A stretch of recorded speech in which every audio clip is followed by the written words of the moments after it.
They're playing basketball. All around the world. Έτοιμος. Πάμε για μονακή. Let's go. All around the world. Y'all know. This is so that. Yeah. Yeah. Yeah. Βρισκόμαστε στα μισά της σεζόν.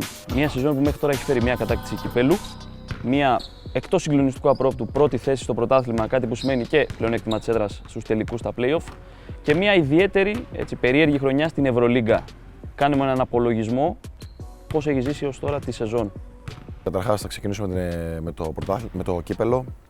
Νομίζω είναι μια κατάκτηση που είναι ο πρώτος τίτλος σεζόν και μας κάνει πολύ χαρούμενους. Είναι νομίζω μια πρόωρη επιτυχία. Από εκεί και πέρα μένουν άλλοι δύο τίτλοι. Στο πρωτάθλημα είμαστε πρώτοι. Κατά μεγάλη πιθανότητα θα τελειώσουμε πρώτοι, αν συνεχίσουμε με τον ίδιο τρόπο. Σίγουρα δεν σημαίνει ότι θα κερδίσουμε και τον τίτλο, αλλά είναι και αυτό μια πρόωρη επιτυχία. Από εκεί και πέρα στην Ευρωλίγκα βρισκόμαστε σε μια δύσκολη θέση. Σίγουρα υπάρχουν ελπίδες για την πρόκριση. Και μετά από εκεί και πέρα έχουμε δει πάρα πολλά πράγματα να γίνονται στα play-off. Και νομίζω ότι εκεί πρέπει να επικεντρωθούμε και να καταφέρουμε να κάνουμε νίκες για να βρεθούμε στα play-off. Η σεζόν αυτή περιλάμβανε και μια αλλαγή προπονητή. Αποχώρησε ο κύριος Πασκουάλ, ήρθε ο κύριος Πιτίνο στη θέση του. Ήρθε ο Κώστας Πιτίνο, που νομίζω τα λόγια είναι περιττά για αυτόν. Η πορεία του τα λέει όλα και το τι έχει κάνει μέχρι σήμερα. Νομίζω με τον Κώστα Πιτίνο έχουμε καταφέρει να παίξουμε μια πιο επιθετική άμυνα, να βγούμε στον ενδιασμό πιο πολύ, να δημιουργήσουμε κλεψίματα και μια πίεση, την οποία ακόμα σίγουρα δεν έχουμε τελειοποιήσει, αλλά προσπαθούμε μέρα με τη μέρα όσο γίνεται να την κάνουμε καλύτερα. Βάσει των τελευταίων αποτελεσμάτων, ο Παναθηναϊκός δείχνει να έχει πάρει το ψυχολογικό αβαντάζ του Ολυμπιακού. Θεωρείς ότι αυτό στους ενδεχόμενους τελικούς στα play-off το τέλος της σεζόν θα παίξει το ρόλο του? Σίγουρα υπάρχει ψυχολογικό αβαντάζ. Σίγουρα όταν κερδίζεις ανεβαίνει και η ψυχολογία σου, νιώθεις ότι μπορείς να κερδίσεις κάθε παιχνίδι. Χάσαμε μέσα στο σεφ με μια μεγάλη διαφορά και σίγουρα αυτό μας πόνεσε και νομίζω πληγώθηκε ο εγωισμός μας και κάναμε κάτι παραπάνω για να μπορούμε να δείξουμε καλύτερη εικόνα. Να πούμε δύο λόγια για το μάτι του κυπέλου. Γνωρίζεις πως είναι και οι δύο πλευρές του νομίσματος. Θέλω να μου πεις αν κατά το παρελθόν είχατε συζητήσει, είχατε βρεθεί μπροστά από αυτή την απόφαση τα προηγούμενα χρόνια. Υπήρχε σκέψη να μην κατέβουμε. Σίγουρα σε μια ιστορία υπάρχουν και δύο πλευρές. Ακούγοντας και τις δύο πλευρές μπορείς να δώσεις δίκιο και στους δύο. Από εκεί και πέρα νομίζω ότι το να μην κατέβεις είναι κάτι πιο ακραίο και ένα τελευταίο στάδιο, να πω έτσι.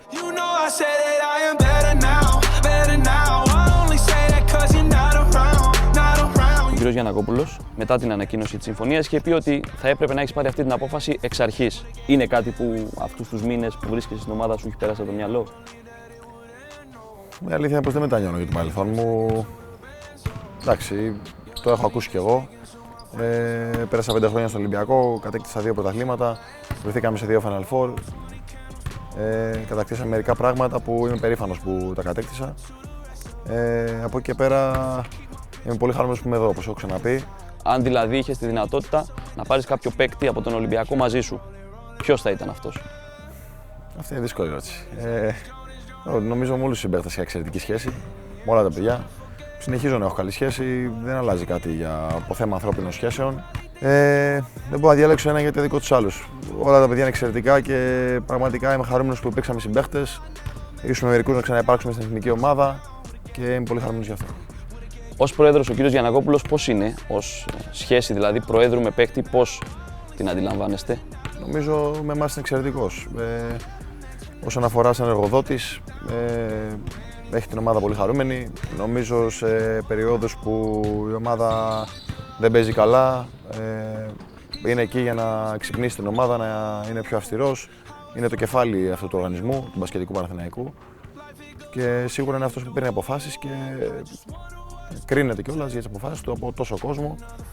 Οπότε νομίζω ότι διαχειρίζεται πάρα πολλά πράγματα πάρα πολύ καλά μες στην ομάδα και πολλές φορές η εικόνα που βγαίνει στις κάμερες και η εικόνα που βγαίνει από στιγμές που μπορεί να φαίνεται κάπως λανθασμένο, χαλάει γενικά την εικόνα του σαν άνθρωπο.